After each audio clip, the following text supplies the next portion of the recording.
Thanks for joining us from the Ohio AgNet Voice You Know with the News You Trust studio, sponsored by BASF, where the performance of Veltima fungicide can take your best results even farther.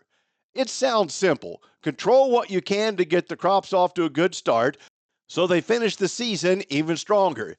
Yet doing so is not always so simple in practice when agronomic and daily management challenges arise and demand attention. Use the following recommendations, do the right things at the right times, and focus on the fundamentals of crop success that will net the most efficient return on your investment. Number one, know your soil story. Without understanding your soil's unique profile, you can't be 100% sure which nutrients to apply, how to apply them, and when to apply them, notes Annette Powolowski, Wilbur Ellis sales manager based out of Marlette, Michigan. It all starts with soil health, regardless of what crop you have in the field.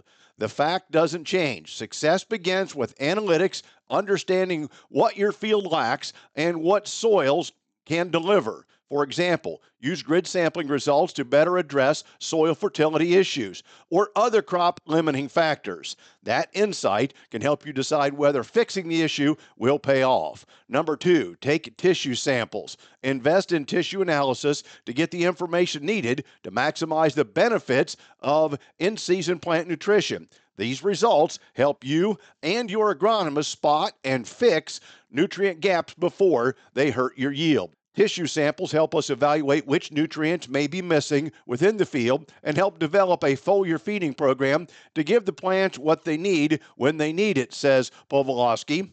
The results tell a story you can't always see with your eyes, but have a significant impact on yield. In a difficult commodity price year, tissue sampling always provides growers with another form of risk management. Number three, scout early and often.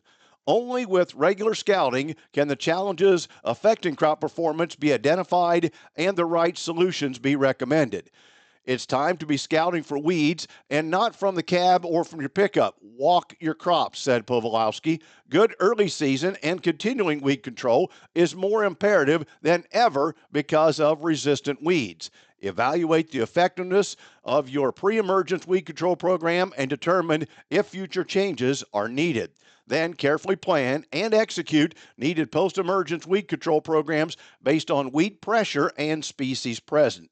Eliminate factors affecting crop potential. What happens when you don't manage early season weeds? Nothing good. So the bottom line is read the label, make sure you understand what the label says, be as close to that label as you can. It does cost you bushels every day for a crop that gets out of control. And number five, turn off emotions. Lastly, remove emotions from decisions. As difficult as that may be, rely on expert, data-driven advice from trusted partners and advisors. Crop prices matter, but in tough years, smart management matters even more. Spend your money where it needs to be spent and understand what's going on in the field to make the best decisions possible, says Powolowski. When you make decisions based on emotions instead of facts, it costs you money. Today's weather brought to you by Seed Consultants. Simply better performance online at seedconsultants.com. Here's the forecast. Hit and miss scattered showers across the Buckeye State today. I'm Chief Meteorologist Ryan Martin. Let's take a look at that Ohio Ag Weather update.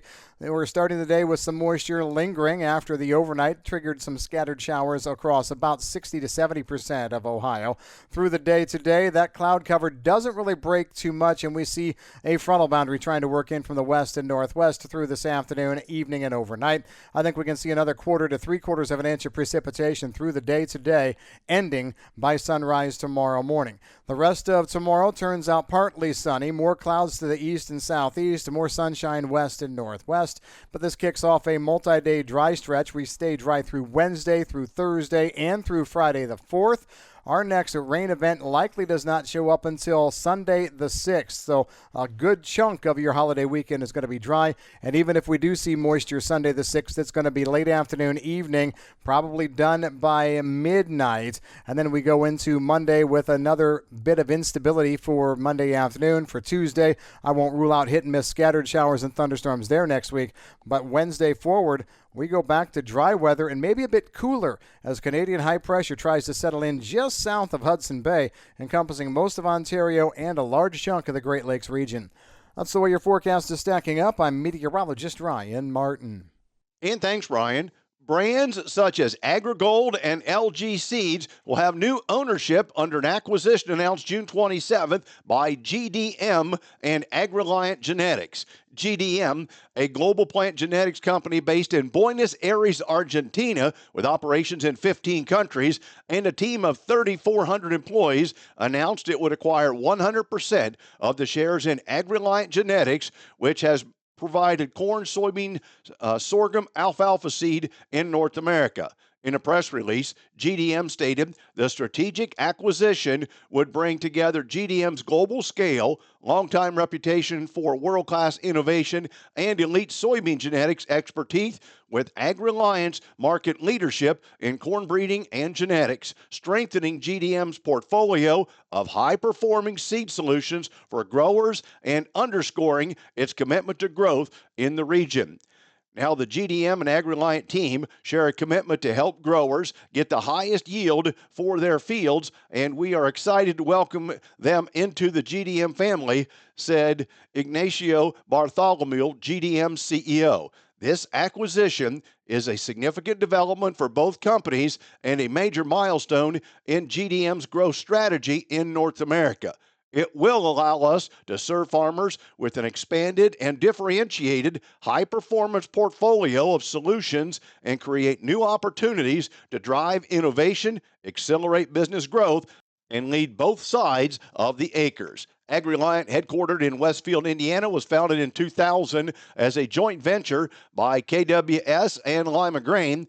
The company holds one of the world's largest North America temperate corn genetic pools and fourth largest corn research program. Farmers across North America stand to benefit tremendously from AgReliant joining GDM, said Brian Barker, CEO of AgReliant, stated in the release. Together, we are combining global innovation with local insights to create a more powerful, integrated seed portfolio that delivers greater value to the farmers we serve. Back with more after this.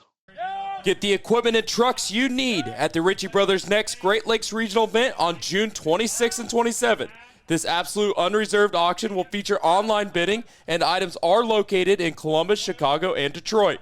Choose from over 2,000 items, including a wide selection of construction equipment, truck, tractors, and more. Don't miss Ritchie Brothers' Great Lakes Regional event on June 26th and 27th. For more details, visit rbauction.com. Again, that's rbauction.com.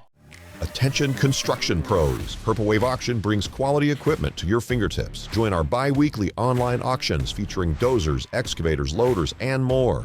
We provide detailed listings, photos, and seller contact info. Inspect online or in person. With our no reserve policy, every item sells to the highest bidder. Visit purplewave.com today and see why informed builders choose Purple Wave. Transparent processes, real deals. Your next great purchase awaits. purplewave.com. On the calendar, don't forget, on Wednesday, we'll be at the Marion County Fair, all thanks to the folks of Nature's Premium Liquid Fertilizer. Check us out at the fair. Well, in a strongly worded complaint sent to the Food and Drug Administration, America's butter marketers asked the agency to take action against Country Croc's dairy-free salted butter, asserting that the product's label violates federal regulations. Now, the plant-based spread's front label in bold letters describes itself as a form of butter, although federal standards of identity, along with legislation passed by Congress, defines butter as a product made from milk. In reality, and as admitted in the much smaller font on the package label, the Country Croc's products describe themselves as 79% plant-based oil spreads.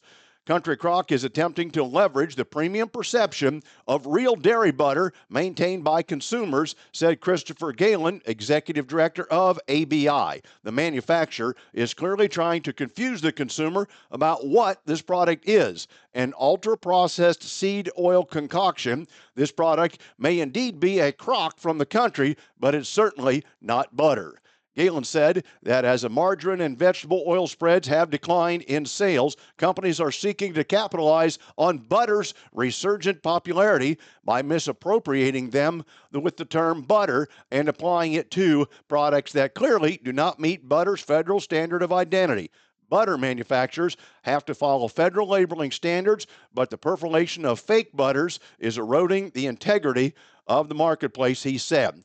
The ABI letter was sent to Claudine Kavanaugh, director of FDA's Office of Nutrition and Food Labeling. The National Milk Producers Federation raised a similar objection to Country Crock in 2019 when the company introduced a plant-based butter. And more of your neighbors and town folk across the Midwest could be turning to local food pantries for help instead of receiving federal help in the coming years. The Food Bank and others that serve states such as Iowa, Kansas, Missouri, and Nebraska all say they are already seeing higher demand for charitable food that would only grow if SNAP cuts its program and the new cuts are implemented. Research done by DTN says leaders of regional food banks and pantries say they are increasingly worried about plans in the One Big Beautiful Bill to cut spending for the country's main nutrition support, the Supplemental Nutrition Assistance Program, once known as food stamps.